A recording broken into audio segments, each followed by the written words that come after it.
Bonjour à tous, je m'appelle Alessandro, cofondateur de Praneo. Aujourd'hui le sujet, c'est le bonheur au travail. Largement débattu, déjà beaucoup médiatisé et un peu polémique. On va regarder ensemble pourquoi.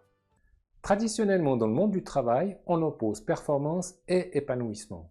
C'est un peu comme si les intérêts de l'entreprise étaient par défaut en opposition avec ceux des collaborateurs. Et c'est une habitude de pensée dont il faut se défaire si on veut absolument faire changer les choses. Le mieux, c'est de visualiser l'entreprise et le collaborateur côte à côte, orientés vers un but commun. On peut obtenir ainsi performance et plaisir de travailler. Pour certains, c'est cette vision même qui est contestée, qui est perçue comme une utopie, et alors que selon notre expérience, il s'agit plutôt d'un défi.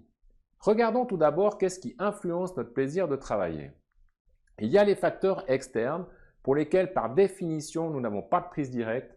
L'exemple du Covid-19 parle de lui-même. Ensuite, il y a votre environnement direct.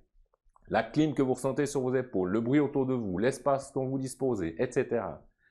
Et bien sûr, les activités, les tâches que vous allez accomplir, elles sont aussi déterminantes que la qualité de la relation avec vos collègues. Aujourd'hui, nous avons choisi de nous focaliser sur les activités, car à travers elles, nous pouvons questionner notre environnement et aussi influencer la qualité de nos relations. Alors, relevons le défi. Pour que vos activités contribuent à votre plaisir de travailler, il y a 4 questions auxquelles vous devez répondre précisément. Et là, il faut mettre sur pause et aller chercher un stylo.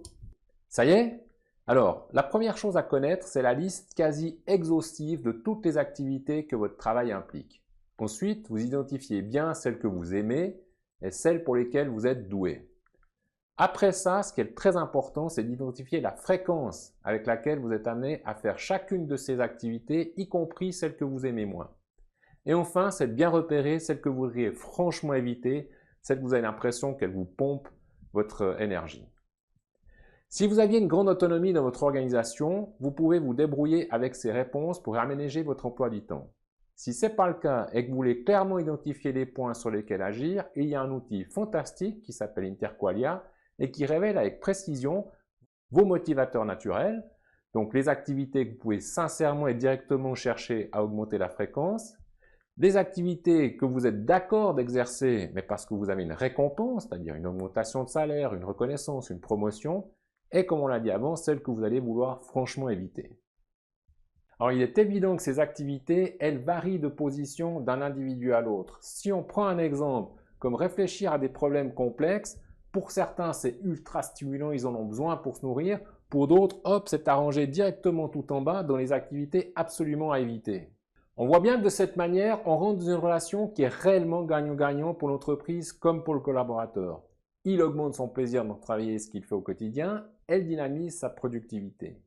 L'outil est particulièrement utile pour tous lors de réorganisation, de constitution d'équipe ou encore pour la prévention des risques psychosociaux. Voilà, comme vous le constatez, on a abandonné la notion presque philosophique de bonheur au travail pour aller vers la juste adéquation entre ce qui vous nourrit, ce qui vous coûte et la fréquence avec laquelle vous balancez entre les deux. J'espère que cette vidéo vous permet d'optimiser vos tâches au quotidien et si vous souhaitez aller plus loin, vous pouvez simplement me contacter sur praneo.org. À bientôt, salut!